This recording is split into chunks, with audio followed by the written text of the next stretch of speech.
Cela fait maintenant plus d'1 an que le télescope James Webb, dont la construction aura pris plus de 20 ans, a été lancé. Et, au cours d'un laps de temps relativement bref, ce matériel ultramoderne, et le plus perfectionné de l'histoire, a déjà permis de nombreuses découvertes. En observant l'univers dans l'infrarouge, James Webb nous permet de voir des choses qu'aucun autre télescope n'avait jamais montrées auparavant. L'objectif principal de cet incroyable appareil est d'étudier la formation des galaxies et des étoiles qui sont apparues dans l'univers primordial. Par exemple, observons la pouponnière d'étoiles la plus proche de nous. C'est une région de l'espace où naissent de nouveaux astres. La NASA a partagé ce cliché saisi par le télescope, qui nous montre une petite région de formation d'étoiles. Si vous regardez attentivement l'image, vous apercevrez les jets de matière produits par les étoiles naissantes. Autour d'eux, des nuages de poussière cosmique de différentes couleurs se mêlent les uns aux autres. C'est une vue fascinante. La poussière rouge est constituée de molécules d'hydrogène. On peut également remarquer que certaines étoiles présentent quelque chose de semblable à des ombres. Celles-ci indiquent la création de ce qui deviendra plus tard des planètes. À première vue, l'image peut sembler très chaotique. Mais les astronomes affirment qu'il s'agit là d'une pouponnière d'étoiles relativement petite et tranquille par rapport à certaines autres. De nombreuses jeunes étoiles sont de taille similaire à notre Soleil, ou un peu plus petites. La photo elle-même a été prise à l'aide de la caméra proche infrarouge de James Webb. C'est la caméra principale du satellite, capable de prendre des photos du cosmos dans 2 différentes gammes d'infrarouge. Une autre incroyable découverte faite par le télescope James Webb est celle de molécules de fumée dans une galaxie très lointaine. C'est la première fois que de telles molécules sont découvertes aussi loin de notre planète. La galaxie en question se situe à 12,3 milliards d'années-lumière de la Terre. Elle s'est probablement formée environ 1,5 milliard d'années après le Big Bang. Malgré l'immense distance entre cette galaxie et notre planète, les scientifiques sont parvenus à détecter des composés chimiques habituellement présents dans la suie ou dans la fumée. Et cette découverte n'est pas des moindres, car elle a repoussé le record de détection de telles molécules complexes d'environ 1 milliard d'années. Cette étude a également confirmé l'incroyable potentiel de l'équipement spatial le plus avancé de notre époque. En effet, il est parvenu à faciliter cette découverte en dépit du fait que le spectromètre nécessaire aux mesures ait été endommagé suite à une dégradation aussi soudaine que surprenante. Le télescope James Webb a également contribué à notre compréhension des exoplanètes. Il s'agit de ces planètes qui orbitent autour d'étoiles autres que notre propre Soleil. C'est au début de l'année 2023 que l'Observatoire spatial a repéré sa première exoplanète, LHS 475b. Elle se situe à 41 années-lumière de la Terre et a à peu près la même taille que notre planète. Selon la NASA, James Webb serait à l'heure actuelle le seul télescope en service permettant de catégoriser l'atmosphère d'exoplanètes d'une telle taille. L'équipe de chercheurs à l'origine de cette découverte estime que ces résultats ne font que souligner la précision du télescope. Ils espèrent qu'il nous aidera à localiser de nombreuses autres exoplanètes rocheuses que nous pourrions être en mesure de coloniser dans le futur. Même si, à première vue, il peut sembler que l'univers soit assez vide, c'est en réalité un endroit très animé. Et James Webb dispose de tous les instruments nécessaires pour observer l'incroyable variété d'événements cosmiques qui s'y déroulent. Regardez simplement cette photographie de WR124. C'est une étoile à l'aube de sa propre destruction. Sur cette photo, l'étoile est sur le point de se transformer en supernova. Cela se produit lorsqu'un astre épuise tout son carburant et implose à la fin de son cycle de vie, libérant un immense nuage de poussière spatiale et de gaz ardent dans l'espace. L'étoile saisie par le télescope est une étoile dite de Wolf-Rayet. Il s'agit de la période de la vie d'une étoile où elle perd ses couches externes avant de devenir une supernova. Une autre chose étonnante découverte par James Webb est un hybride d'étoiles et de planètes qui présente des nuages très bizarres. Ce corps étrange est en réalité une naine brune, baptisée VHS 1256b. Ces dernières sont plus grandes que des planètes, mais trop petites pour être considérées comme des étoiles. Elles émettent une lumière qui leur est propre et sont assez chaudes. Mais leur masse n'est tout simplement pas suffisante pour produire la fusion de l'hydrogène en hélium, comme le font les étoiles à part entière. Les corps célestes de ce type ne sont pas réellement bruns. Ils se déclinent dans une large gamme de couleurs, mais celles-ci sont essentiellement invisibles à l'œil humain. Ce que nous pouvons voir, c'est la lumière qu'ils émettent, et pour nous, Elle semble être de couleur orange foncé ou magenta. La naine brune, découverte par James Webb, représente presque 20 fois la taille de Jupiter. Elle orbite autour de 2 naines rouges, et pour accomplir cette orbite, elle a besoin d'un peu plus de 10 000 ans. Les astronomes ont découvert cette exoplanète singulière en 2016. Mais à ce moment-là, ils ne l'ont pas considérée comme une naine brune, et, par conséquent, étaient incapables d'expliquer sa mystérieuse lueur rougeâtre. Maintenant, grâce au télescope, ils connaissent l'origine de cet objet spatial. Enfin bref, revenons à ces nuages. Comme vous le savez, les nuages sur Terre sont composés de vapeur d'eau. Mais ceux de la naine brune sont bien différents. Ils semblent être faits de sable. Il a beau ressembler au sable de notre bonne vieille Terre, mais ce n'est en fait pas le cas. Ces nuages sont constitués de minuscules particules de silicate. Une autre découverte récente concerne plusieurs grandes galaxies que les scientifiques pensent être nées peu de temps après le Big Bang. Elles n'étaient pas censées se trouver là, et personne ne s'attendait à les découvrir. Mais le télescope spatial James Webb, lui, les a repérées. Ces galaxies, aussi massives que notre Voie lactée natale, sont pleines d'étoiles matures rougeoyantes. Les astronomes ont analysé la lumière qui en provenait et ont estimé leur âge 5 à 700 millions d'années après le Big Bang. Cela signifie qu'elles sont apparues alors que notre univers était encore très jeune, pratiquement un bébé. Mais le plus étrange dans ces galaxies, c'est leur taille colossale et l'âge des étoiles qui y résident. Les données collectées par le télescope ne correspondent pas à notre conception préalable de l'univers et de son évolution première. Elles ne correspondent pas non plus aux observations précédemment effectuées par le télescope Hubble. Et ici, James Webb a photographié une zone reculée de l'espace avec un niveau de détail inégalé. Cette région est connue sous le nom d'amas de Pandore. Sur l'image, on peut observer 3 énormes amas galactiques qui se rassemblent pour former un superamas. La masse combinée de ceux-ci gît comme une puissante lentille gravitationnelle. Et grâce à cet effet naturel de grossissement, les scientifiques peuvent observer d'autres galaxies de la région. Les astronomes affirment que ces images les plus récentes de l'amas de Pandore sont les plus détaillées qu'ils aient jamais vues.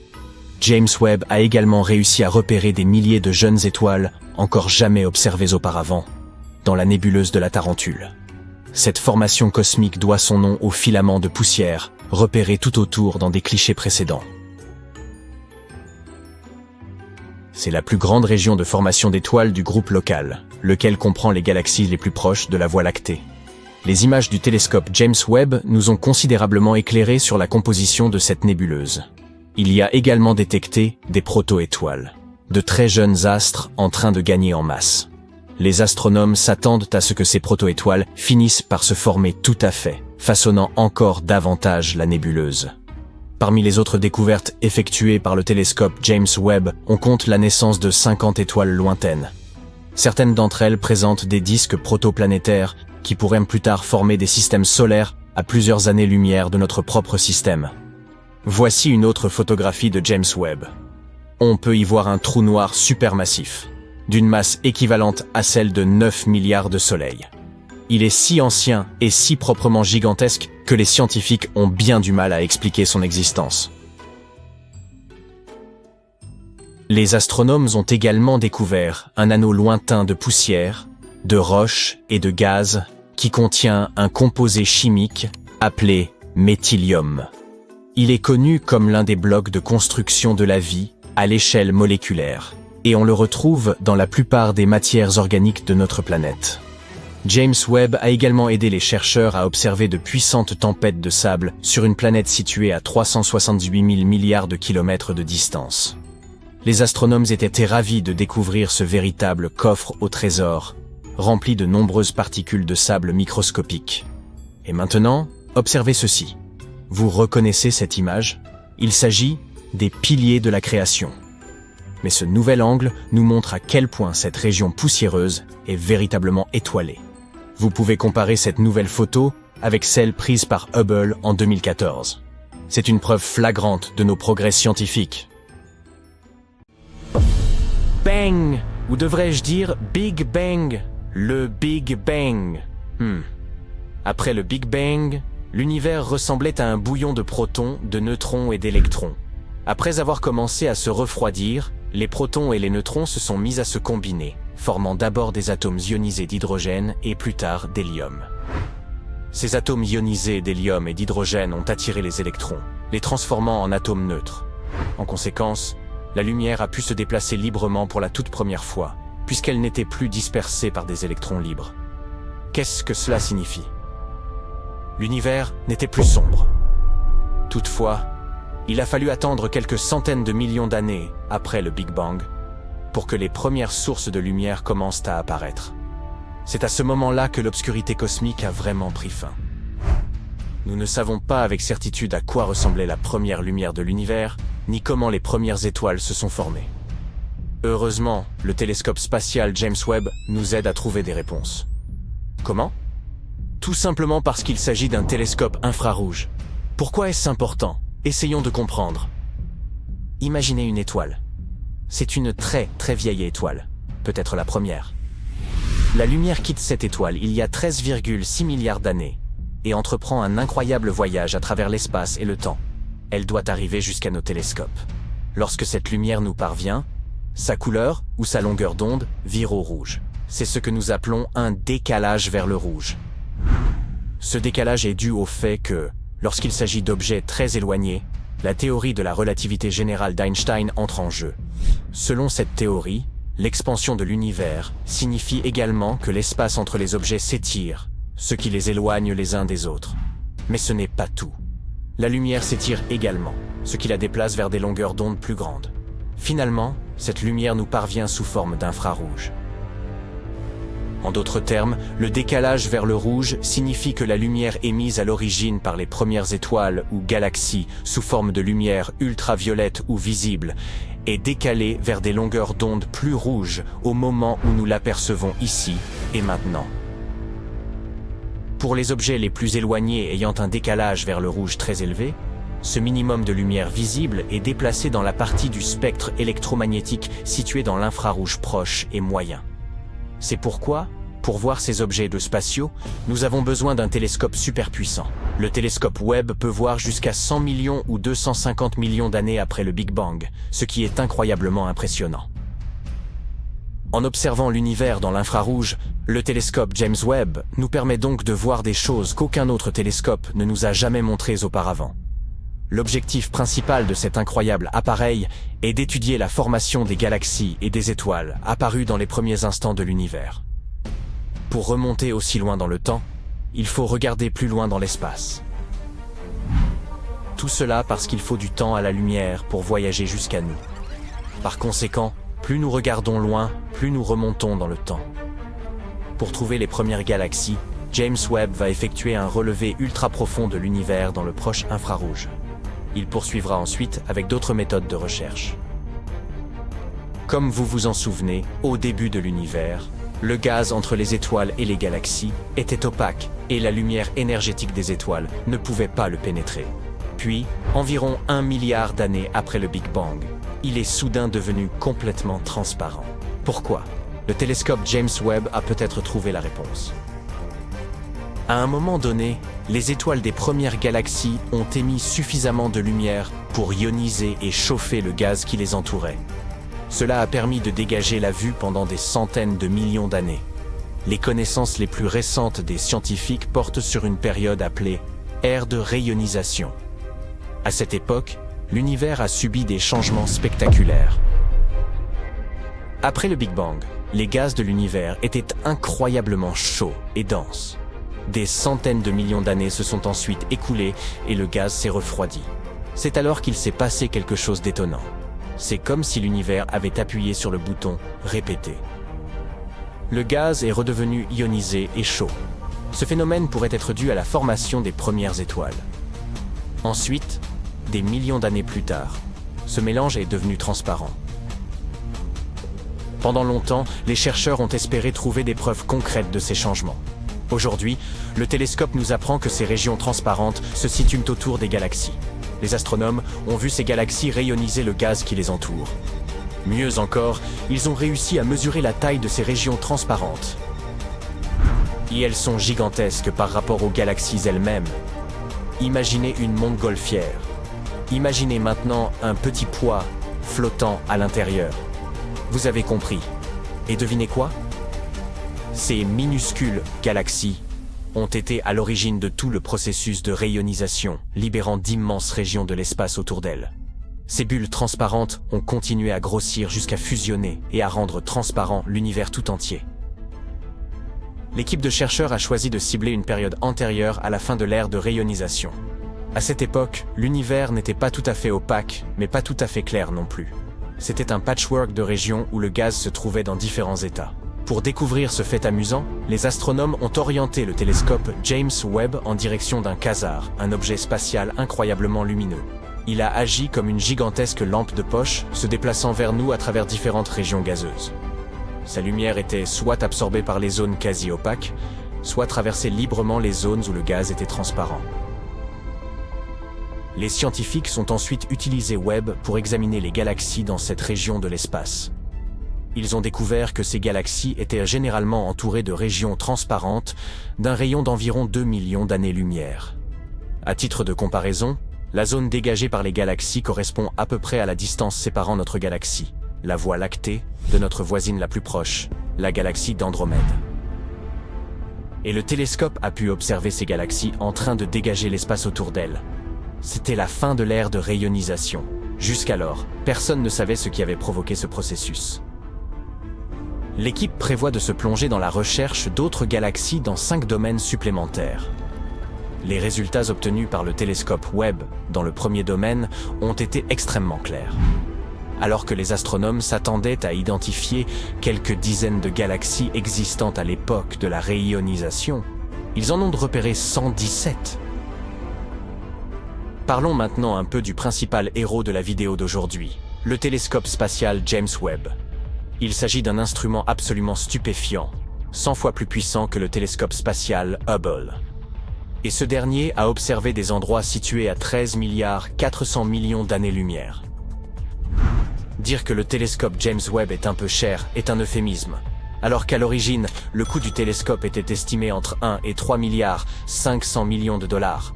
L'ensemble du processus de développement a coûté environ 10 milliards de dollars. À titre de comparaison, la construction et le lancement du télescope Hubble ont coûté à la NASA 4 milliards 700 millions de dollars. Et il a fallu encore 1 milliard de dollars pour le placer en orbite.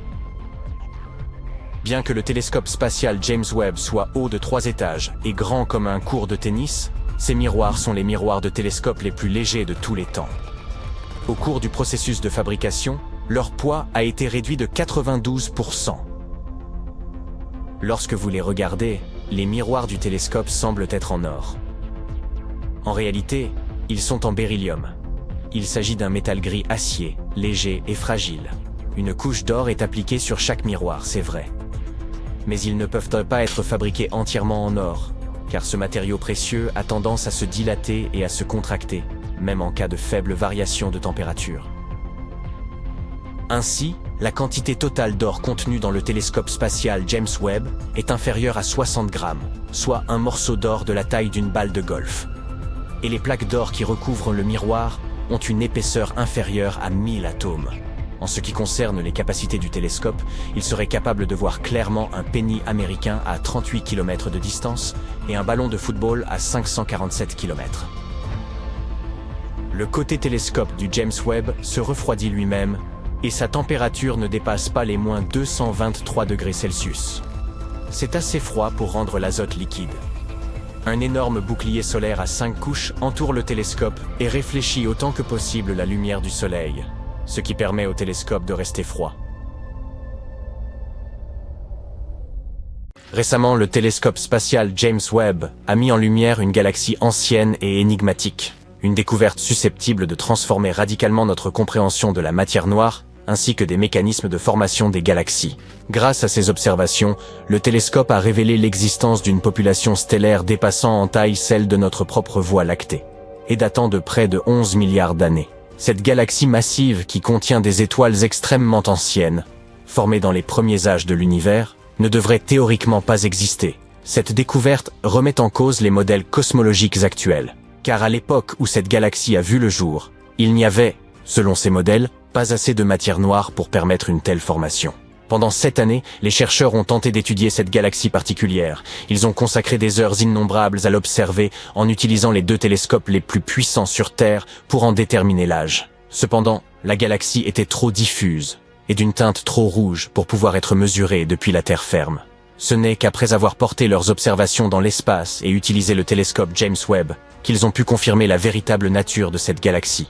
Contrairement au télescope spatial Hubble, qui gravite autour de la Terre, le télescope James Webb orbite autour du Soleil à une distance d'1 600 000 km de notre planète. Cette position lui a permis d'offrir une vision plus nette de cette galaxie lointaine. Auparavant, les astronomes pensaient qu'au début du cosmos, les galaxies massives étaient extrêmement rares. Toutefois, des découvertes récentes viennent ébranler ces modèles théoriques. Des galaxies en sommeil d'une masse impressionnante ont été détectées dès 1 à 2 milliards d'années après le Big Bang, marquant les premiers instants de l'univers.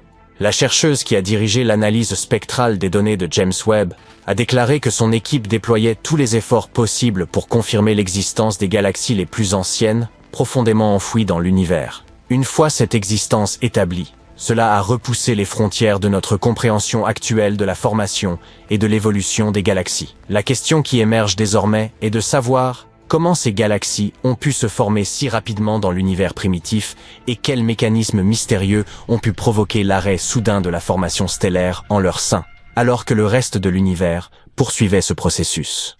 La formation des galaxies est largement influencée par la distribution de la matière noire.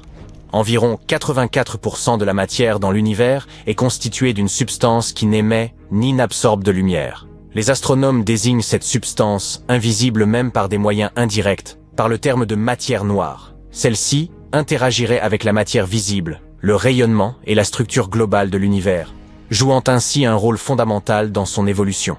La découverte de galaxies exceptionnellement massives si tôt dans l'histoire cosmique remet en question notre modèle standard de cosmologie. En effet, les astronomes estiment qu'il aurait été impossible pour des structures de matière noire aussi vastes, nécessaires à la formation de ces galaxies, de se constituer dans un délai si bref. Les chercheurs nécessitent davantage de temps pour évaluer à quel point ces galaxies sont répandues et pour estimer leur masse. Toutefois, si de nouvelles galaxies similaires venaient à être découvertes, cela pourrait bouleverser nos connaissances sur la formation des galaxies, tout en affinant notre compréhension des propriétés de la matière noire. Les galaxies anciennes et énigmatiques ne sont pas le seul domaine où le télescope James Webb ait permis des avancées significatives. Les chercheurs suspectèrent depuis longtemps l'existence de trous noirs supermassifs dans l'univers primitif. Mais cette hypothèse n'a été confirmée que grâce aux capacités infrarouges du télescope. Ainsi, il a permis d'identifier un ancien trou noir au sein de la galaxie Sears 19, en train d'engloutir activement toute la matière à sa portée. Ce trou noir remonte à une époque où l'univers n'avait pas encore atteint les 600 millions d'années. Cela soulève un autre mystère. Comment un trou noir supermassif peut-il atteindre une taille pareille en un laps de temps aussi réduit, alors que ce processus est censé prendre bien plus longtemps? Les astronomes ont observé la galaxie hébergeant ce trou noir exceptionnel dans le cadre de l'enquête scientifique sur le déclenchement premier de l'évolution cosmique. Ils l'ont vue telle qu'elle était lorsque l'univers, âgé aujourd'hui de 13,8 milliards d'années, n'avait que 560 millions d'années. Outre ce trou noir antédiluvien, 2 autres ont également été identifiés, datant probablement d'1 à 1,1 milliard d'années après le Big Bang. De plus, les scientifiques ont découvert 11 galaxies anciennes, ayant existé entre 470 et 675 millions d'années, après les débuts de l'histoire cosmique. Voici le télescope spatial James Webb, et voici à quelle distance nous pouvons voir à travers ses yeux. C'est impressionnant. Mais zoomons plus loin, plus loin, plus loin. L'image devient de plus en plus floue. Attendez, quelle est cette ombre? Il s'agit d'un télescope géant capable de voir ces images apparemment floues dans les moindres détails. Le télescope spatial Nancy Grace Roman de la NASA sera lancé en 2027, et il pourrait nous aider à percer les mystères de l'univers, y compris la grande énigme de la matière noire. Ne vous inquiétez pas, James Webb continuera à nous montrer la beauté du cosmos et à résoudre tout un tas de mystères. Mais les astronomes ont une nouvelle mission ces jours-ci. Ils veulent déployer ce télescope spatial d'avenir, qui est encore plus grand. Et cette mission est déjà bien avancée. Le télescope spatial Nancy Grace Roman devrait marquer le début d'une nouvelle ère pour l'astronomie.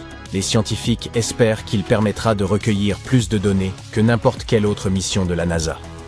Hubble et Webb sont incroyablement performants lorsqu'il s'agit de zoomer pour obtenir une vue nette et détaillée de petites parties du ciel. Le Nancy Grace Roman, quant à lui, nous offrira un champ de vision beaucoup plus large.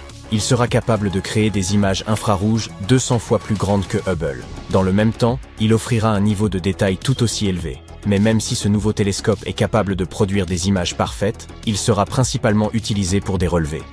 Imaginons que nous ayons besoin d'étudier la population d'étoiles d'une galaxie proche, mais que le champ de vision est trop grand pour Hubble. Si nous l'utilisons, nous devrons assembler de nombreux clichés différents et créer des espèces de mosaïques. Mais avec ce nouveau joujou, il est possible de prendre une photo de toute la galaxie en une seule fois. Regardez cette mosaïque récente de notre voisine, la galaxie d'Andromède. Cette image a été réalisée à partir de 400 images individuelles prises par Hubble. Eh bien, le Nancy Grace Roman peindra la même image ultra vaste avec le même niveau de détail, mais avec seulement 2 images. Cela n'a pas seulement l'air cool, ça représente aussi une quantité sans précédent de données collectées.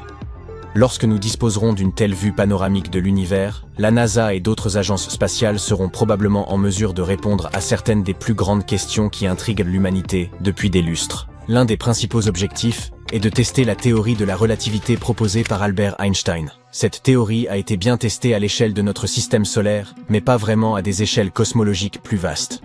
Selon cette théorie, la matière visible est censée ralentir l'expansion de l'univers. Or, l'univers ne cesse de s'étendre, et ce de plus en plus vite. Les astronomes attribuent donc cette vitesse d'expansion sans cesse croissante à une composante mystérieuse, l'énergie noire. Ils pensent qu'elle représente environ 68% de l'univers. Avec un peu de chance, ce nouveau télescope nous fournira des données qui nous aideront à mesurer avec précision la position et la distance qui nous séparent de millions d'autres galaxies. Ensuite, il pourrait nous permettre de déterminer le taux d'expansion de l'univers dans différentes régions. Enfin, les résultats pourraient nous indiquer si la théorie de la gravité d'Einstein doit être modifiée. L'un des principaux objectifs du Nancy Grace Roman est de détecter des centaines et des milliers de nouvelles exoplanètes dans notre galaxie, la Voie lactée. Ce télescope sera capable de le faire en utilisant la technique connue sous le nom de micro-lentilles gravitationnelles. Lorsque 2 étoiles sont alignées l'une sur l'autre, celle qui se trouve à l'avant déforme et amplifie la lumière de l'autre étoile, située à l'arrière. Et si l'étoile au premier plan possède une planète, nous pouvons voir comment cette planète affecte la lumière de l'étoile située derrière elle. On espère que le Nancy Grace Roman comptera des milliards d'étoiles, ce qui nous permettra d'obtenir un très bon recensement du nombre d'exoplanètes présentes près de ces étoiles. Le télescope de pointe ne se contentera pas de repérer de nouvelles exoplanètes. Il sera également équipé d'un autre instrument essentiel, le coronographe. Il permet d'obtenir des images des exoplanètes proches de leur étoile mère. Il s'agit en fait d'une technique extrêmement complexe, car la lumière de l'étoile doit être supprimée. Après tout, elle est beaucoup plus brillante que les objets que l'on souhaite étudier. Par ces objets, j'entends les planètes proches. Le chronographe du télescope tentera de détecter directement les grosses planètes de type Jupiter, en effectuant des corrections en direct pour améliorer la qualité des images. S'il fonctionne correctement, le télescope constituera un excellent instrument de démonstration, qui servira de base à la technologie utilisée dans les futurs observatoires spatiaux. Ces observatoires seront capables de repérer directement des planètes semblables à la Terre dans la zone habitable de leur étoile mère. Mais ce nouveau télescope spatial n'est pas le seul projet susceptible de modifier notre façon d'explorer l'espace. Il existe d'autres concepts, comme Nautilus. Il s'agit d'un télescope spatial révolutionnaire, basé sur une nouvelle technologie, des éléments optiques spéciaux. Ces éléments peuvent potentiellement nous permettre de surmonter les principales limitations des télescopes spatiaux, à savoir des miroirs primaires non extensibles. La technologie Nautilus peut fournir des télescopes à grande ouverture mais ultra légers, ce qui permettra le lancement d'une flotte massive d'engins identiques. Ils auront un impressionnant pouvoir de collecte de la lumière, ce qui nous permettra d'étudier des milliers de planètes de la taille de la Terre situées dans la zone habitable de leur étoile.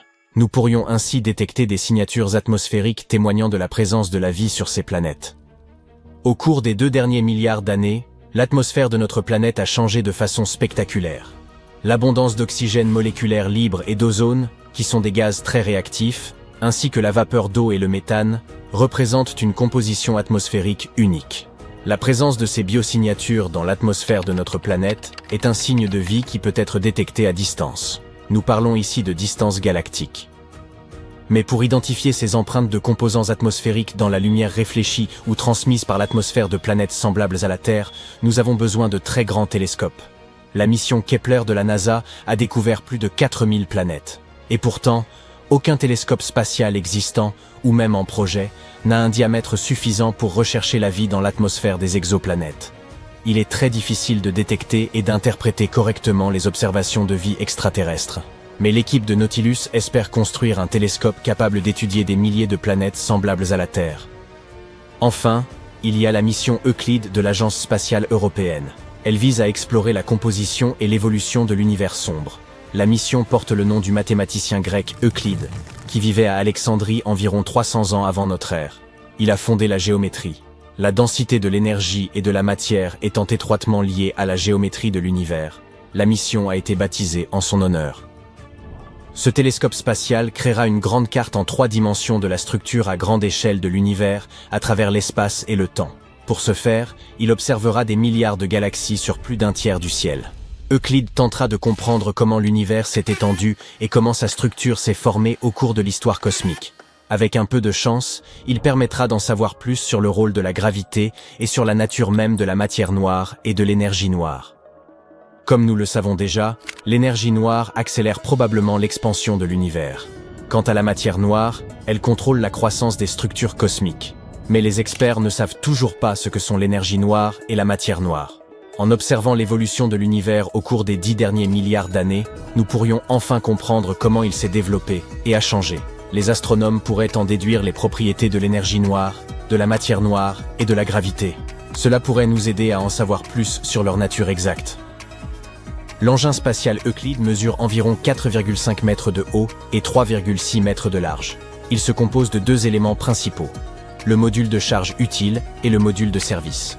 Le module de charge utile comprend un télescope d'1 mètre de diamètre et 2 instruments scientifiques, une caméra à longueur d'onde visible et un spectromètre à infrarouge proche. Le module de service, quant à lui, contient les systèmes du satellite, notamment pour la production et la distribution d'énergie électrique, l'électronique de traitement des données, l'équipement de contrôle thermique, et ainsi de suite. Elles ne devraient pas exister. Personne ne s'attendait à les découvrir. Les scientifiques ne parviennent pas à expliquer leur formation. Et pourtant, ça n'a pas empêché le télescope spatial James Webb de les identifier.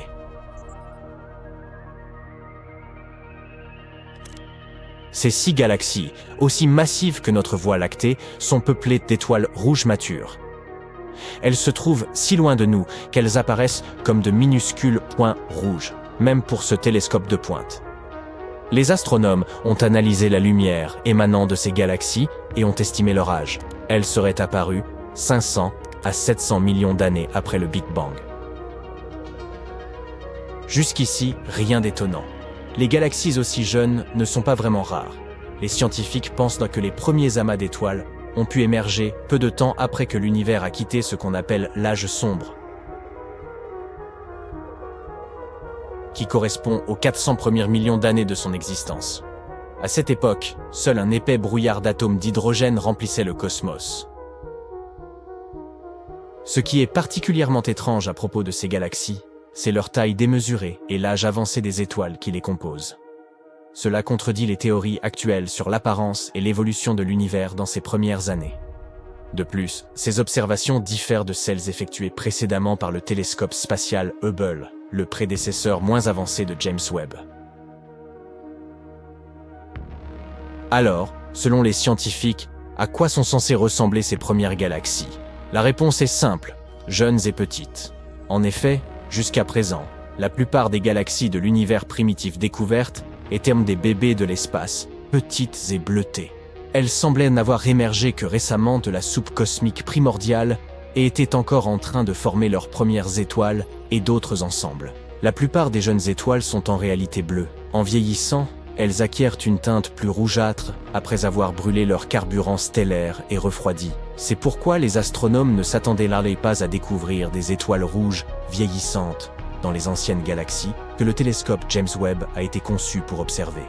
Une autre surprise inattendue aurait été de découvrir des galaxies plus massives qu'1 milliard de soleils. Et pourtant, c'est bel et bien ce qui s'est produit.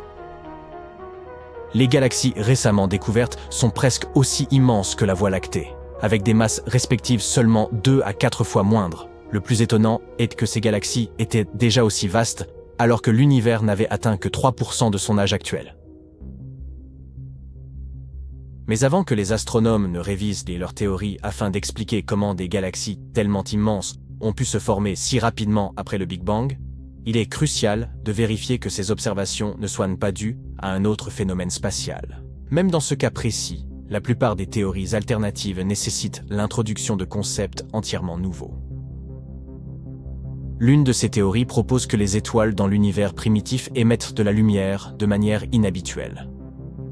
Étant donné que les astronomes n'en étaient pas conscients, cette possibilité n'a pas été incluse dans leur modèle. Ou bien, ce que nous savons de la formation des étoiles pourrait être inapplicable à l'univers primitif. Si l'une de ces théories s'avérait exacte, cela révolutionnerait complètement notre compréhension de la formation stellaire. Passons maintenant à l'appareil qui a permis aux astronomes de découvrir ces galaxies extraordinaires. Le télescope spatial James Webb est une merveille technologique environ 100 fois plus puissante que le télescope spatial Hubble.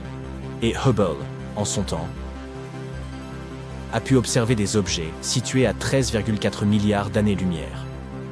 Le télescope James Webb est également très coûteux, et c'est un euphémisme. Bien que son coût initial ait été estimé entre 1 et 3,5 milliards de dollars, le développement complet aura finalement coûté la bagatelle de 10 milliards. En comparaison, la construction et le lancement du télescope Hubble avaient coûté 4,7 milliards de dollars à la NASA, avec 1,1 milliard supplémentaire requis pour le réparer en orbite.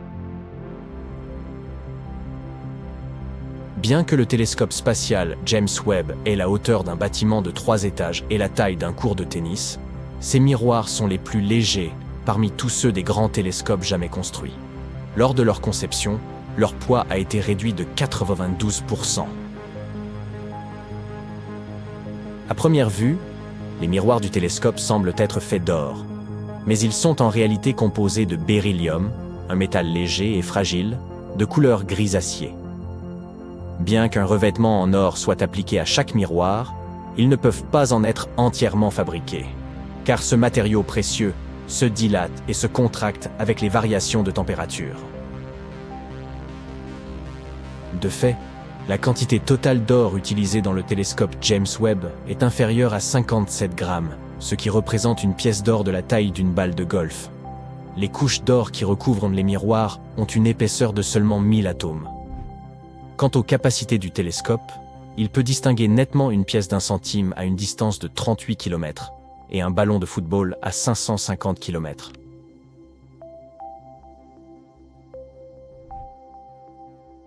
Le côté télescope de James Webb maintient une température n'excédant pas les 223 degrés Celsius, autrement dit suffisamment froide pour liquéfier l'azote.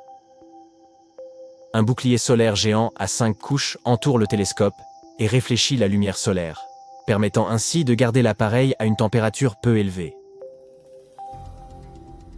On pense que James Webb pourra détecter de l'eau sur des exoplanètes éloignées. Depuis longtemps, les astronomes découvrent de nouvelles planètes orbitant autour de leurs propres étoiles, en observant les légères variations de luminosité qui se produisent lorsque les planètes passent devant leur astre.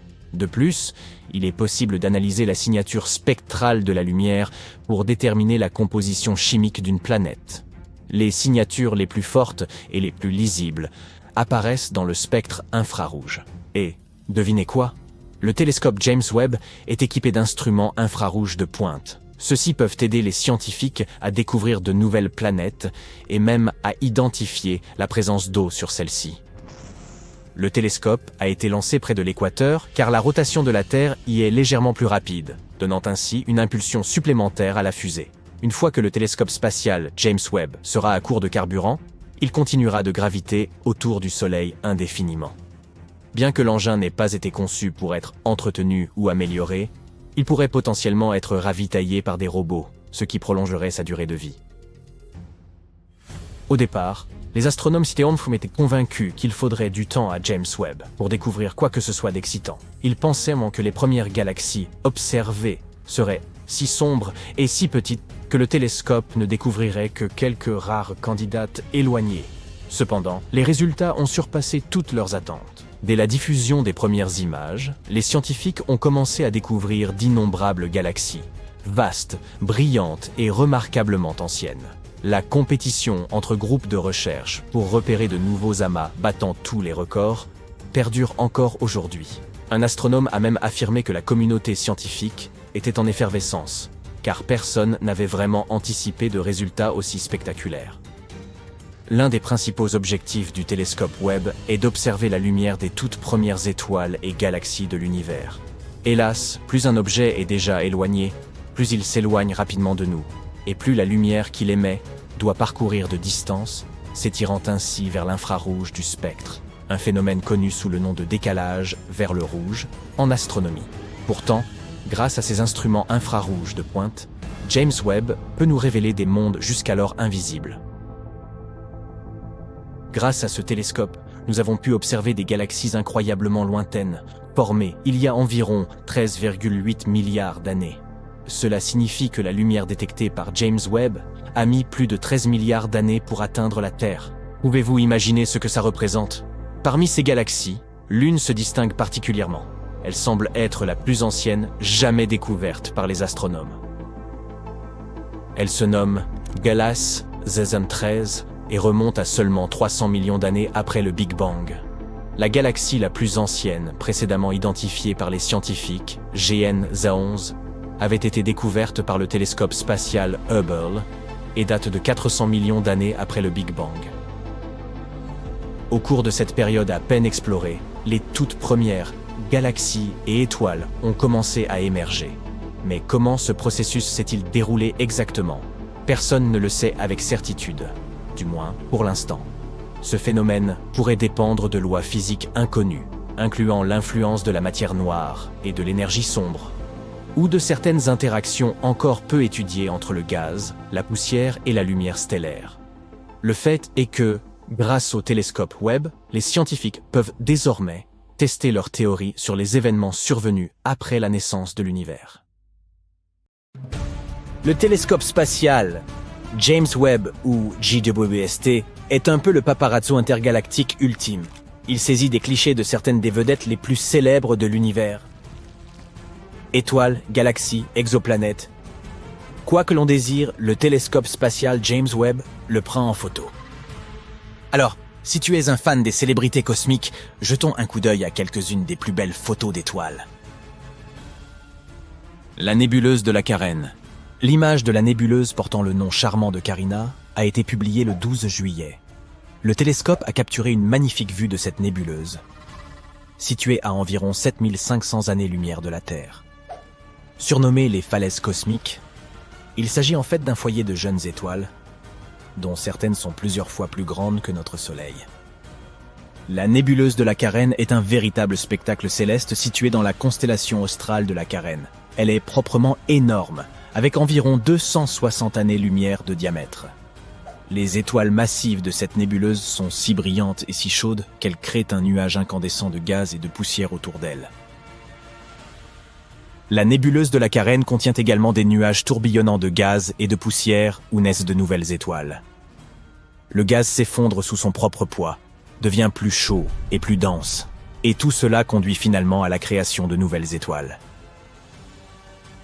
Cependant, la nébuleuse de la Carène n'est pas seulement un paisible lieu de formation d'étoiles. Elle est le théâtre de certains des événements les plus destructeurs de l'univers, capable de créer de prodigieuses ondes de choc qui anéantissent tout sur leur passage. C'est un majestueux chaos. Le quintet de Stéphane. Cette photo a également été publiée le 12 juillet. Le quintet de Stéphane est un groupe observable de 5 galaxies, situées à une immense distance de notre planète, soit environ 290 millions d'années-lumière dans la constellation de Pégase.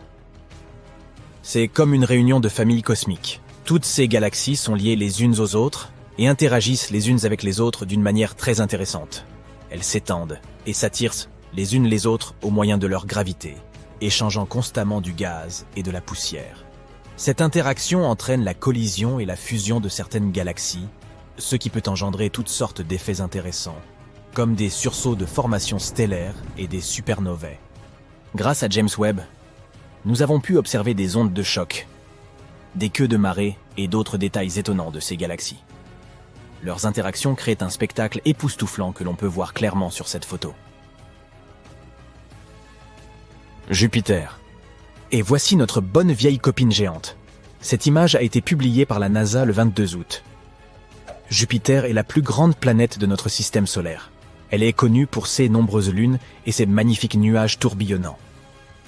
Mais elle possède également un système d'anneaux, tout comme Saturne, qui sont constitués de minuscules particules de poussière en orbite autour de la planète.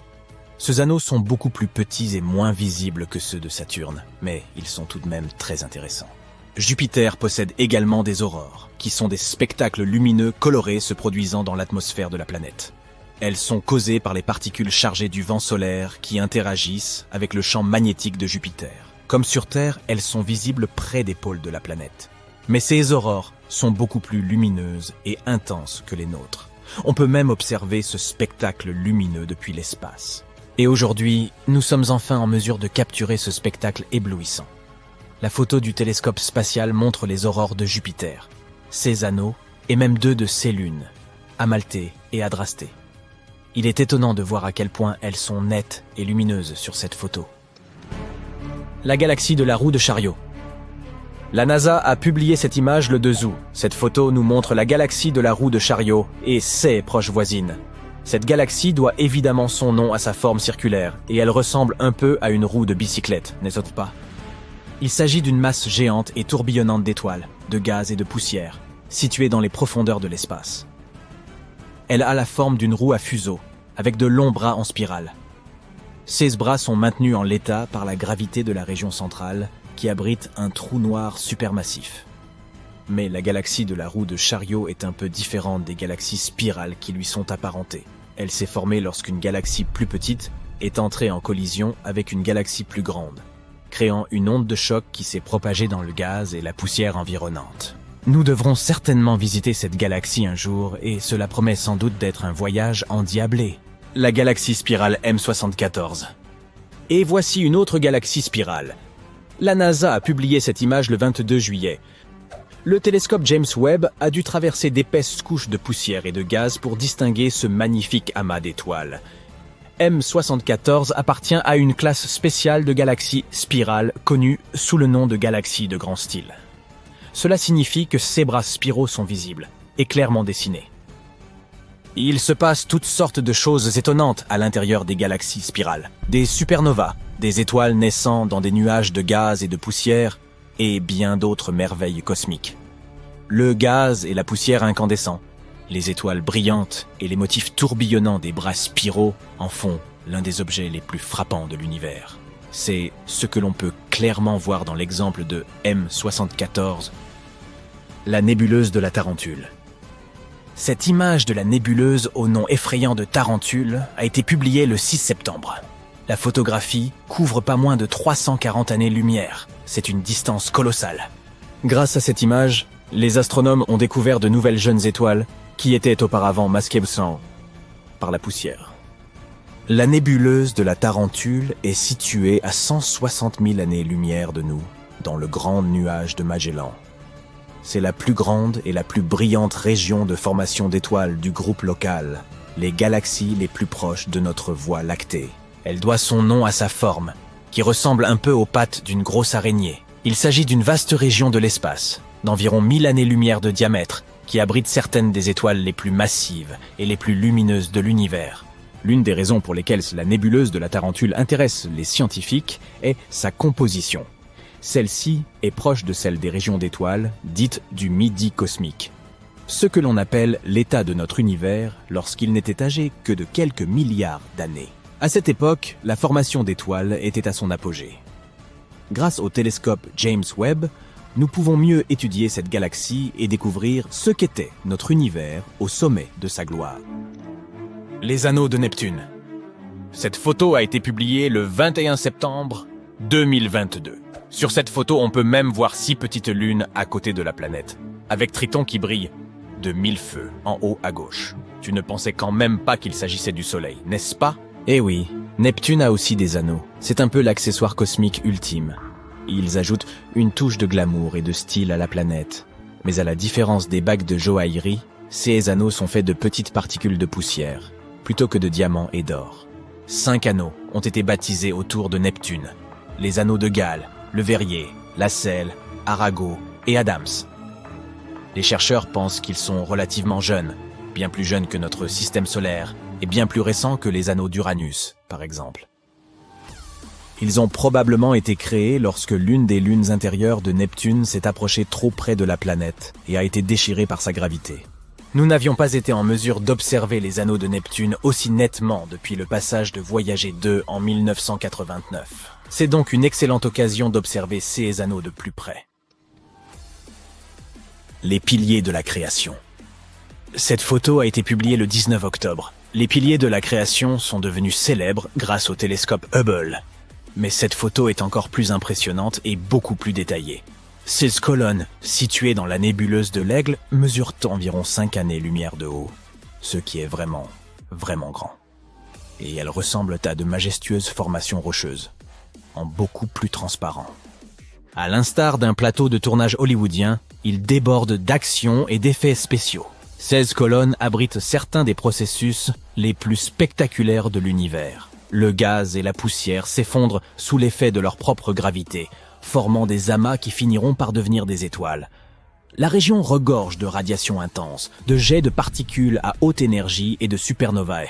C'est comme une version cosmique de Survivor. Et comme si ce n'était pas assez effrayant en soi, voici une autre photo publiée par la NASA le 19 octobre. Elle a été partagée juste avant Halloween.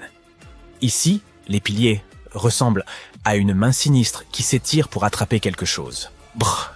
Quoi qu'il en soit, toutes ces photos nous offrent un spectacle vraiment impressionnant. Elles nous rappellent l'incroyable complexité de l'univers et les choses étonnantes qui se produisent même dans les coins les plus sombres et les plus reculés du cosmos.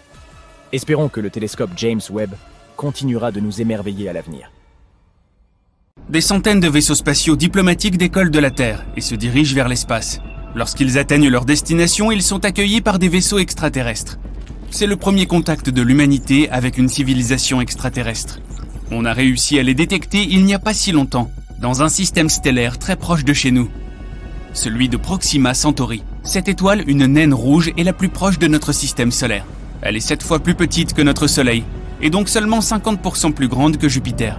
Mais Proxima Centauri est 8 fois plus lumineuse que le Soleil. Ce système stellaire se trouve à 4,2 années-lumière. C'est le temps qu'il faut à un photon pour voyager de cette étoile à la Terre. À titre de comparaison, il ne faut que 8 minutes à la lumière du Soleil pour atteindre notre planète. Si tu décidais de te rendre sur Proxima Centauri, il te faudrait environ 73 000 ans avec une fusée classique. C'est plus long que l'existence même de notre civilisation intelligente. Mais ce n'est pas l'étoile elle-même qui nous intéresse, c'est la planète qui est en orbite autour d'elle. Il s'agit de Proxima Centauri b. Elle est 17% plus grande que la Terre et environ 10% plus lourde. Elle tourne autour de son étoile à une distance de 7,3 millions de kilomètres. À titre de comparaison, la Terre est à 150 millions de kilomètres du Soleil, soit 20 fois plus loin. Mais l'étoile haute, Proxima Centauri, est une naine rouge. Elle n'émet pas autant de lumière et de chaleur que notre Soleil. La planète Proxima Centauri b se trouve donc en plein dans la zone habitable de l'étoile. Elle est située à une distance si parfaite de son étoile mère qu'il n'y fait pas trop chaud et qu'elle ne se transforme pas non plus en un bloc de glace. En d'autres termes, la température qui y règne permet à l'eau d'exister à l'état liquide. Cela signifie que Proxima Centauri b pourrait abriter la vie. Mais d'autres observations de la planète ternissent quelque peu le tableau. L'étoile haute est très instable. Sa luminosité change trop fréquemment. En 2017, les astronautes ont été témoins d'un flash catastrophique. L'étoile a accru sa luminosité près de 1000 fois pendant 10 secondes. Avant cela, il y a eu un autre flash, plus faible. La planète a reçu une énorme quantité de radiation. S'il y avait eu de la vie là-bas, cette éruption l'aurait complètement anéantie. Dans l'ensemble, Proxima Centauri b reçoit environ 400 fois plus de rayons X que la Terre. Les organismes vivants complexes ne peuvent pas vivre dans de telles conditions. Les scientifiques affirment que même s'il y avait une atmosphère et un océan sur Proxima Centauri b, ce rayonnement constant les ferait tout simplement disparaître de la planète. Proxima Centauri b est si proche de son étoile haute qu'elle est en rotation synchrone avec celle-ci.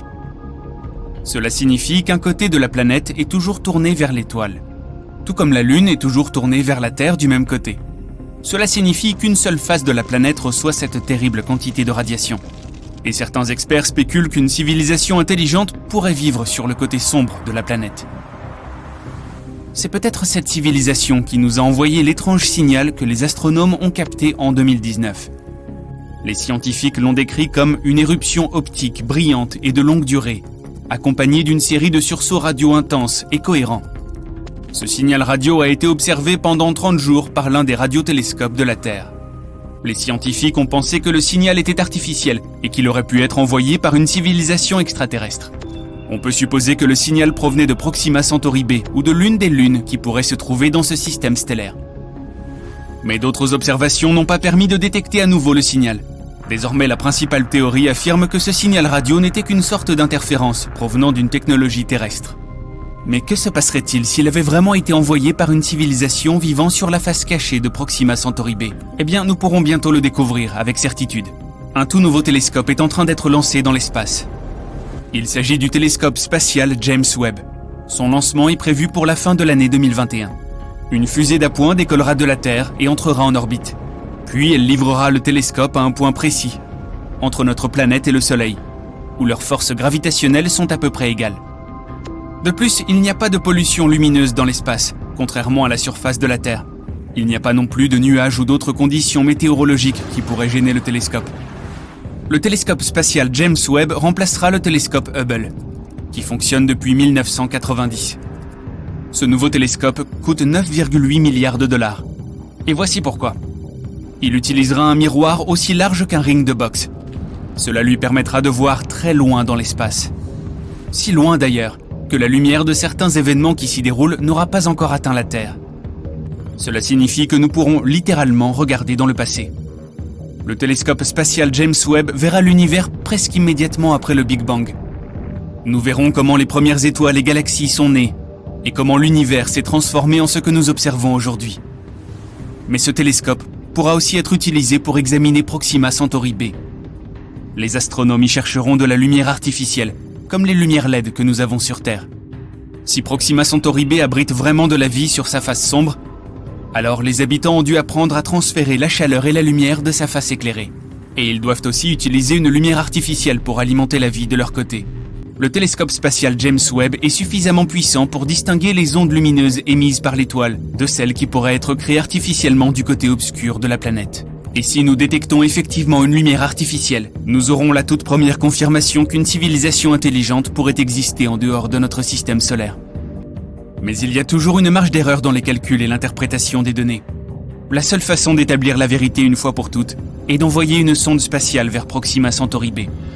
Nous pourrons alors obtenir de vraies photos de la planète. Le principal problème est la distance. Bien que Proxima Centauri soit le système stellaire le plus proche de la Terre, il faut quand même des dizaines de milliers d'années pour s'y rendre. Après tout, la sonde spatiale Voyager 1 a eu besoin d'environ 44 ans rien que pour quitter le système solaire. Et ce n'est qu'un minuscule pas par rapport à la distance réelle de l'étoile la plus proche. Nous avons donc besoin d'autres méthodes de déplacement, et elles doivent être beaucoup plus rapides. Certains scientifiques veulent envoyer des microsondes vers Proxima Centauri b. Elles ne sont pas plus lourdes qu'une aiguille à coudre. Un véhicule de lancement déploiera environ 1 millier de ces sondes en orbite. Puis elles déploieront une voile spatiale. C'est un matériau ultra léger, qui utilisera la puissance de la lumière pour créer une poussée. Lorsque la voile sera déployée, un puissant faisceau laser sera concentré sur elle. Cela accélérera les sondes jusqu'à environ 20% de la vitesse de la lumière. Ce sera un record de vitesse absolue selon les normes actuelles. Mais il faudra encore environ 21 ans pour que ces sondes atteignent leur destination. Et nous devrons attendre environ 4 ans de plus pour recevoir le premier signal de leur part. Le système stellaire de Proxima Centauri n'est pas le seul monde à accueillir potentiellement la vie. Et l'une des tâches du télescope spatial James Webb est d'en trouver d'autres. Les puissants instruments du télescope lui permettront de trouver des planètes relativement froides, où les températures sont proches de celles de la Terre. Nous pourrons étudier en détail environ 2 douzaines de systèmes stellaires proches. Et nous pourrons détecter non seulement les planètes elles-mêmes, mais aussi leurs lunes. Les scientifiques s'attendent à un bond dans la découverte d'exoplanètes. Dès la mise en service du télescope en 2022, nous détecterons constamment de nouveaux mondes et en apprendrons davantage sur ceux qui ont déjà été découverts. Le télescope spatial James Webb nous permettra aussi de mieux étudier notre propre système solaire, et notamment la lune de Jupiter baptisée Europe par exemple. Les scientifiques pensent qu'il pourrait y avoir de l'eau là-bas. Bien qu'Europe ressemble à un bloc de glace, l'interaction gravitationnelle de la Lune avec Jupiter réchauffe son noyau. Cela fait probablement fondre la glace située profondément sous la surface. Il est donc probable qu'il y ait un océan sous la croûte de glace. Des conditions similaires pourraient exister sur Encelade, la lune de Saturne, Cette lune est géologiquement active. Il y a des geysers qui jaillissent des fissures à la surface du satellite. Les instruments infrarouges du télescope spatial James Webb pourront explorer Europe et Encelade, à la recherche de biosignatures. Ce sont les traces d'activité d'organismes vivants ou de bactéries. Ce télescope est prévu pour fonctionner pendant environ 6 ans. Mais à l'avenir, nous en lancerons un encore plus grand. Il s'appelle LUVOIR, qui est l'acronyme de Large UV Optical Infrared Surveyor. Son miroir sera 2 fois plus grand que celui du télescope spatial James Webb et presque 7 fois plus grand que celui de Hubble. Il devrait être lancé en 2039 et mis en orbite à l'aide d'une fusée super lourde. Puis, il faudra livrer le télescope à sa destination, à 1,5 million de kilomètres de la Terre. Ensuite, il commencera ses observations. Nous pourrions apprendre à voyager plus vite que la vitesse de la lumière à ce moment-là. Ensuite, si nous trouvons une planète potentiellement habitable à l'aide du télescope, nous pourrons y envoyer une sonde spatiale ou même une équipe d'explorateurs. Dans ce cas, une rencontre diplomatique avec une civilisation extraterrestre pourrait devenir réalité. La recherche d'extraterrestres est en cours. Avec le lancement réussi du télescope James Webb, la recherche de planètes comparables à la Terre est devenue un sujet passionnant qui retient l'attention du monde entier. Au-delà du télescope James Webb, d'autres outils sont utilisés pour trouver de bonnes candidates semblables à la Terre. Le satellite TESS et le télescope Kepler sont à l'avant-garde de la recherche de nouvelles terres. Une fois que nous aurons écarté quelques questions philosophiques épineuses, nous examinerons de près ces 2 recherches et ce que le télescope James Webb espère trouver. Alors, pourquoi cherchons-nous des planètes semblables à la Terre ? Parce qu'on peut. Des progrès incroyables dans la technologie des télescopes terrestres ont permis des observations ultra précises de la lumière des étoiles qui ont conduit à la première découverte d'exoplanètes. Lorsque les planètes tournent autour des étoiles, il y a une interaction gravitationnelle entre la planète et l'étoile. Elles s'attirent mutuellement. L'attraction exercée par une planète sur une étoile fait que la lumière de l'étoile oscille légèrement d'avant en arrière, lorsque les 2 corps spatiaux tournent autour de celle-ci. Cela a toujours été le cas, mais l'oscillation de la lumière des étoiles n'a jamais pu être détectée, car la lumière des étoiles scintille toujours. Tu sais, scintille, scintille. Bref. L'optique adaptative dans les télescopes est la percée technologique qui a permis aux astronomes de découvrir des exoplanètes en supprimant le scintillement de la lumière des étoiles. Des ressorts mécaniques placés sous les miroirs des télescopes les courbent très légèrement pour neutraliser la distorsion, le scintillement, causé par la lumière stellaire qui traverse l'atmosphère terrestre. Sans le scintillement de la lumière des étoiles, on peut observer la légère oscillation causée par les étoiles, qui exercent une attraction gravitationnelle sur leurs astres. Plus l'oscillation est grande, plus il y a de planètes. C'est ce qu'on appelle la méthode astrométrique de détection des exoplanètes. N'est-ce pas un peu compliqué ? L'existence de systèmes stellaires entiers et littéralement de milliers d'exoplanètes a été déduite sur la base d'étoiles proches en analysant les motifs ondulatoires de la lumière des étoiles. Mais les planètes elles-mêmes ne pouvaient pas être vues. Tout à coup, notre système solaire n'est plus unique. Les astronomes se sont emballés devant la conclusion inéluctable que toutes les étoiles possédaient probablement leur propre planète. Il est devenu impossible de ne pas se poser la question suivante. La Terre est-elle unique ou existe-t-il d'autres terres ? Mais pourquoi importe-t-il autant de trouver des planètes semblables à la Terre ? Si l'on considère toutes les ressources financières que les pays développés consacrent à la recherche de planètes habitables, on peut dire sans hésiter qu'il s'agit de quelque chose d'extrêmement important. Avec le lancement du télescope James Webb, qui a coûté 10 milliards de dollars américains, le télescope spatial Kepler, qui a coûté 550 millions de dollars, et le satellite TESS, qui a coûté 200 millions de dollars, l'investissement dans la recherche de planètes semblables à la Terre est certainement de la plus haute importance. Si l'on garde à l'esprit que ces coûts ne couvrent que le matériel et que l'on veut avoir une idée de l'ampleur de la recherche, il faut également inclure les salaires d'une équipe de chercheurs, de docteurs et d'étudiants de 3e cycle, recrutés dans les universités, les agences spatiales nationales et les institutions privées du monde entier. Nous en conclurons que trouver une autre Terre est une entreprise vraiment gigantesque. Et si nous en trouvons une, alors la Terre n'est plus seule. Ce n'est pas que nous puissions aller sur l'une de ces planètes de sitôt, les voyages interstellaires nécessitent des percées physiques et technologiques que nous ne sommes pas prêts d'atteindre. Mais le seul fait de savoir qu'il existe des planètes dans la Voie lactée qui ressemblent à la Terre dans tous ses aspects essentiels, comme l'eau liquide, l'oxygène et l'habitabilité, rendra l'espace moins inquiétant. plus accueillant et plus passionnant à étudier et à explorer. Cela pourrait également nous rendre plus fiers de notre planète et faire de nous tous de meilleurs terriens. La triple mission à la recherche d'autres terres, le télescope Kepler, le satellite TESS et le télescope James Webb utilisent des approches distinctes pour trouver des exoplanètes. Et l'acronyme TESS nous indique quelle est cette méthode. Le T signifie transit, et c'est la clé de toute la recherche d'exoplanètes. E signifie, tu l'as deviné, exoplanète. La cible de notre recherche d'une autre Terre, S, signifie survey ou étude, parce que TESS examine des centaines de milliers d'étoiles proches.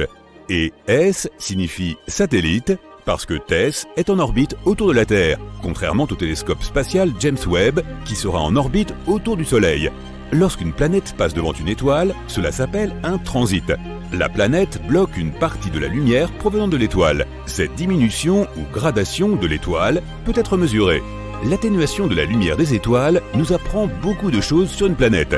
En connaissant la luminosité de l'étoile et l'atténuation de sa lumière lors d'un transit devant elle, nous pouvons déduire si la planète est géante ou si elle est proche.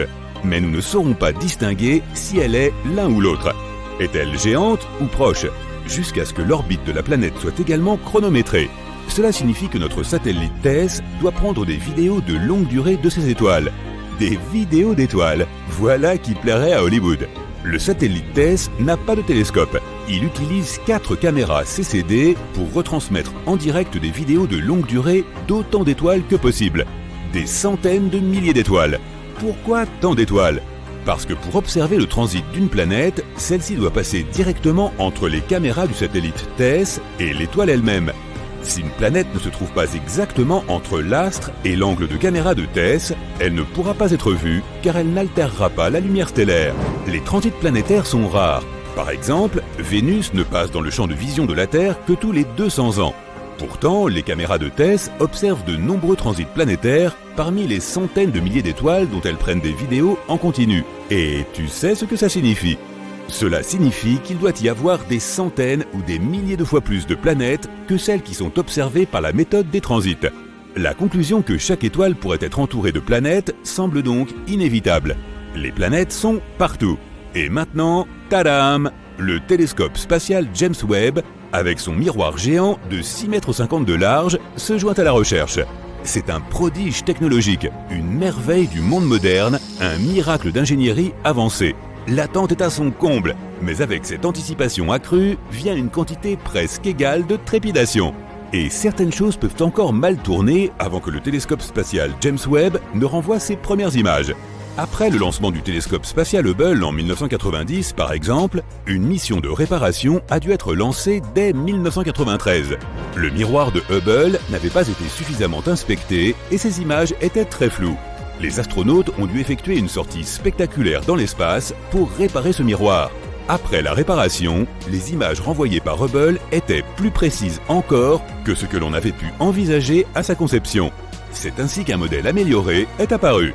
Cela ne peut pas se produire avec le télescope James Webb, cependant. Le télescope spatial Hubble est en orbite autour de la Terre et est accessible aux astronautes.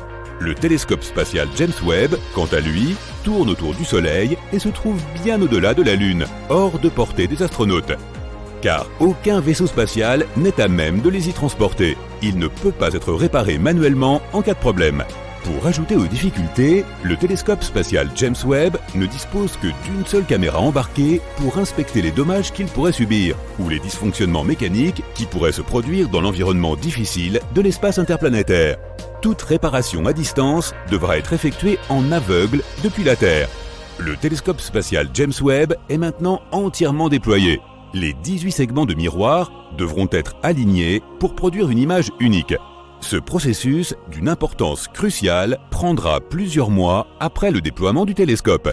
70 des 286 premières missions d'observation du télescope visent des exoplanètes. Grâce aux données des précédentes recherches, le télescope n'aura pas à perdre de temps à rechercher celles-ci. Leurs emplacements et leurs orbites sont déjà connus. Le télescope James Webb ira droit à leur rencontre. Le télescope spatial James Webb n'est pas un télescope optique dans le même sens que le télescope spatial Hubble ou tout autre télescope ordinaire qui capte la lumière visible. Il perçoit la lumière infrarouge. Les images des planètes devraient ressembler à des points lumineux, un peu flous si elles ont une atmosphère. Ces spectres planétaires fourniront le plus d'informations sur une exoplanète. Tout gaz entourant une exoplanète absorbera une partie de la lumière des étoiles lorsque celle-ci traversera son atmosphère. Supposons qu'il y ait du méthane dans l'atmosphère de la planète, de l'oxygène et du dioxyde de carbone, les gaz les plus à même d'indiquer des traces de vie. Dans ce cas, le télescope James Webb sera en mesure de les détecter par analyse spectroscopique. Un portrait complet de l'exoplanète peut être formé à partir des informations infrarouges. Ses plages de température, son contenu atmosphérique, la probabilité de la présence d'eau liquide et même la probabilité de la vie. Et ça, ce n'est pas négligeable. Le télescope spatial James Webb a également d'autres missions à accomplir. Il est chargé d'examiner la formation des étoiles et des planètes dans les nébuleuses de la Voie lactée. La compréhension de la formation des systèmes solaires fait partie de la recherche d'une autre Terre. En détectant la lumière infrarouge, le télescope spatial James Webb scrutera les galaxies les plus éloignées, celles dont la lumière visible est bloquée par la poussière et le gaz. Ces galaxies lointaines se sont formées peu après le Big Bang. La formation des galaxies est une mission essentielle pour le télescope James Webb. Ces galaxies les plus anciennes s'éloignent en accélérant si vite que la lumière qu'elles émettent est étirée en dessous de la fréquence du spectre visible, dans l'infrarouge. Le grand télescope peut voir ces galaxies auparavant invisibles. Nous espérons en apprendre davantage sur la mystérieuse énergie noire qui est à l'origine de l'expansion de notre univers à une vitesse toujours croissante. Nous avons donc bon espoir que le télescope spatial James Webb élargira considérablement nos connaissances sur cet univers étonnant dans lequel nous vivons tous. Tu regardes le ciel nocturne. Waouh! Pendant une grande partie de notre histoire, nous avons cherché la vie parmi ces étoiles et les planètes qui tournent autour. Mais l'espace a aussi des yeux, et il y a peut-être quelqu'un là-haut qui nous regarde. Les scientifiques affirment qu'au moins 29 planètes lointaines pourraient nous observer en ce moment même. Alors recoiffe-toi et affiche ton plus beau sourire. Jusqu'à présent, nous avons identifié dans la Voie lactée au moins 1715 systèmes d'étoiles voisines qui pourraient détecter notre planète avec des télescopes conventionnels. Ces étoiles sont situées dans notre galaxie, donc si elles pointaient leur télescope vers notre Soleil, tôt ou tard, elles verraient un petit point qui passe entre notre étoile natale et l'observateur. C'est ce qu'on appelle un transit. C'est une méthode de détection des planètes en astronomie. Tu peux d'ailleurs observer les phénomènes de transit directement chez toi avec un télescope. Tu dois le pointer vers le Soleil et attendre. Ensuite, tu verras Mercure. C'est la planète la plus proche du Soleil, et maintenant, tu la vois comme un petit point. Le processus de transit de Mercure peut durer environ 5 heures. Et ce phénomène se produit environ 14 fois par siècle. Tu pourras observer le prochain transit le 13 novembre 2032. Marque-le bien dans ton agenda. De même, tu peux observer Vénus, la deuxième planète la plus proche du Soleil. Mais comme elle est plus éloignée, ces transits sont moins fréquents. Les derniers ont eu lieu en 2004 et 2012. Les deux prochains sont attendus en 2117 et 2125. Nous ne serons probablement plus là. Ces systèmes stellaires ont donc la possibilité d'observer notre planète. Mais les télescopes à longue portée fonctionnent un peu différemment. En fait, l'observateur ne verra pas un point noir avec le Soleil en arrière-plan. Le télescope mesurera la luminosité de notre étoile. Lorsque la Terre commencera son transit entre le Soleil et l'observateur, le télescope enregistrera une légère baisse de la luminosité de l'étoile, car notre planète bloquera la trajectoire des rayons du Soleil. Les scientifiques de ces civilisations extraterrestres lointaines pourront calculer cette baisse de luminosité et déterminer la taille de notre planète. Mais les plus de 1700 systèmes stellaires ne sont pas tous susceptibles d'abriter une vie extraterrestre. Les scientifiques ont réduit ce nombre à 29 planètes situées près de certaines de ces étoiles. Elles sont potentiellement habitables. Cela signifie que ces planètes ont à peu près la taille de la Terre et se trouvent dans la zone habitable de leur étoile hôte. Cela signifie qu'elles ne sont pas trop proches de l'étoile, donc il n'y fait pas trop chaud pour une vie potentielle. L'eau ne s'y évapore pas comme dans une marmite bouillante. Elles ne sont pas non plus trop éloignées, donc il ne fait pas trop froid, et l'eau ne gèle pas en d'épaisses couches de glace. Et comme l'eau est la source de la vie, nous pouvons supposer que la civilisation pourrait y exister. En théorie, ces planètes ont pu observer des transits de la Terre au cours des 5000 dernières années. Donc pendant que nous construisions les pyramides de Gizeh ou Stonehenge, une civilisation extraterrestre nous observait peut-être. L'une de ces planètes se trouve à seulement 11 années-lumière de nous. Près de l'étoile Ross 128, une naine rouge dans la constellation de la Vierge, se trouve une exoplanète qui fait environ 2 fois la taille de la Terre et qui se trouve en plein dans la zone habitable de son étoile hôte. En théorie, les habitants de cette planète pourraient voir la Terre transiter régulièrement devant le Soleil pendant 2000 ans. Mais il y a environ 900 ans, la planète a perdu sa position et ne peut plus continuer à observer. L'autre planète depuis laquelle on peut voir la Terre transiter se trouve à 12,5 années-lumière, près de l'étoile appelée Teegarden. La fenêtre pour observer notre planète s'ouvrira là-bas dans environ 29 ans. Nous misons beaucoup sur le système stellaire TRAPPIST-1. Il abrite au moins 7 exoplanètes, presque comme notre propre système solaire. Et 4 d'entre elles se trouvent dans la zone habitable de l'étoile. Mais elles ne pourront commencer à observer la Terre que dans 16 siècles. Mais nous pouvons d'ores et déjà essayer d'entrer en contact avec ces planètes. Elles sont toutes assez proches de nous pour capter nos signaux radio. Les ondes radio peuvent voyager dans l'espace à la vitesse de la lumière, et notre planète émet des signaux radio de façon continue depuis 1895. Nous sommes donc un peu comme des voisins bruyants dans le spectre radio. S'il y a quelque part une planète avec une civilisation intelligente à moins de 125 années-lumière de nous, notre bruit radio les aurait déjà atteints. Le seul problème est qu'il faudrait à peu près le même temps pour obtenir une réponse de cette civilisation. L'autre problème de la radio est que toute civilisation l'utilise pendant une période relativement courte. Même aujourd'hui, sur Terre, nous utilisons davantage le Bluetooth et la fibre optique que la radio, sauf peut-être pour les bulletins de circulation. Et avec le temps, tout le bruit radio que nous créons disparaîtra tout simplement. De plus, la communication radio suppose qu'une civilisation extraterrestre soit suffisamment avancée pour utiliser cette technologie. Mais qui sait, il y a peut-être des formes de vie dans l'espace qui sont vraiment différentes des nôtres. Nos signaux radio auraient déjà pu atteindre cette planète, mais ses habitants ne sont tout simplement pas capables de les recevoir. Et dès que ces formes de vie construiront des antennes pour recevoir le signal, nous ne les émettrons plus. Mais nous ne perdons pas espoir, et nous envoyons même des signaux radio cryptés dans l'espace pour communiquer avec des civilisations extraterrestres. En 1974, nous avons envoyé le message d'Arecibo dans l'espace interstellaire. Si une civilisation parvient à le déchiffrer, elle obtiendra un rectangle comme celui-ci. Il contient toutes les informations sur l'humanité. En haut, il y a notre système de numérotation, puis les numéros atomiques, et puis notre ADN, qui est illustré ci-dessous. Puis l'être humain lui-même, bien sûr. En dessous se trouve un diagramme de notre système solaire. La Terre, la 3e planète, en partant du Soleil, est légèrement surélevée. C'est ainsi que la civilisation extraterrestre comprendra de quelle planète provient ce message. Ci-dessous se trouve un diagramme du radiotélescope d'Arecibo lui-même. Une autre option pour transmettre un message à une planète lointaine est d'y envoyer littéralement un courrier. Il pourrait s'agir d'une sonde spatiale, et nous l'avons déjà fait. Il s'agit de Voyager 1 et Voyager 2. Elles ont été lancées en 1977 et sont toujours opérationnelles. En 2012, Voyager 1 est devenu le tout premier objet fabriqué par l'homme dans l'espace interstellaire. Il voyage vers des étoiles lointaines et transporte un message écrit sur un disque d'or. Le disque contient des salutations dans 55 langues de la Terre, beaucoup de musique provenant de différentes parties de notre planète, des sons différents comme le bruit de l'océan, des voix humaines et des sons d'animaux. De plus, il y a 116 images sur le disque, comprenant des photos de personnes et de paysages terrestres. Sur ces images, il y a des informations sur le Soleil et notre ADN. Le boîtier du disque contient des instructions et une aiguille pour lire le disque.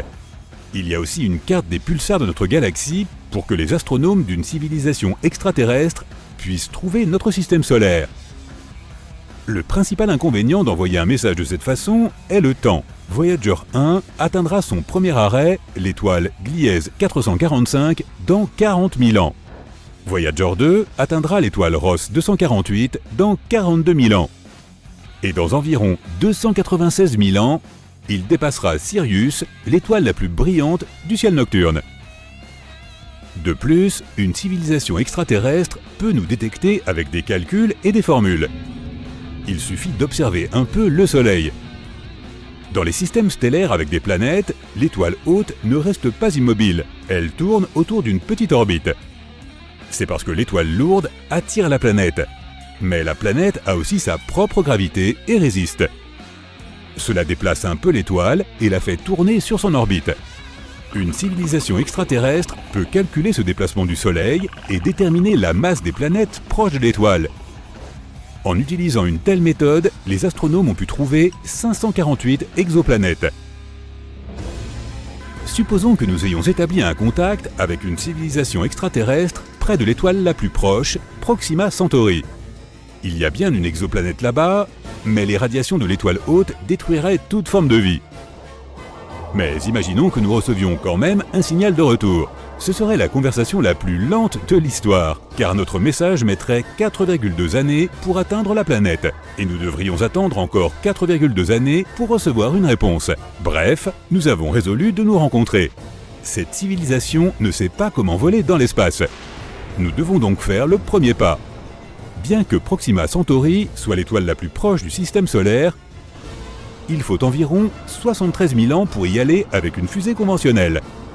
Nous devons donc apprendre à voyager à la vitesse de la lumière. Mais même dans ce cas, il faudrait encore 4,2 années pour y aller. Imaginons que nous trouvions une vie extraterrestre de l'autre côté de la Voie lactée. Notre galaxie fait 100 000 années-lumière de diamètre. Le voyage d'un bord à l'autre prendrait donc 100 millénaires. Nous devons donc soit tricher avec les lois de la physique, soit transférer toute la civilisation humaine dans un vaisseau spatial géant qui voyagera d'étoile en étoile pendant des milliers d'années.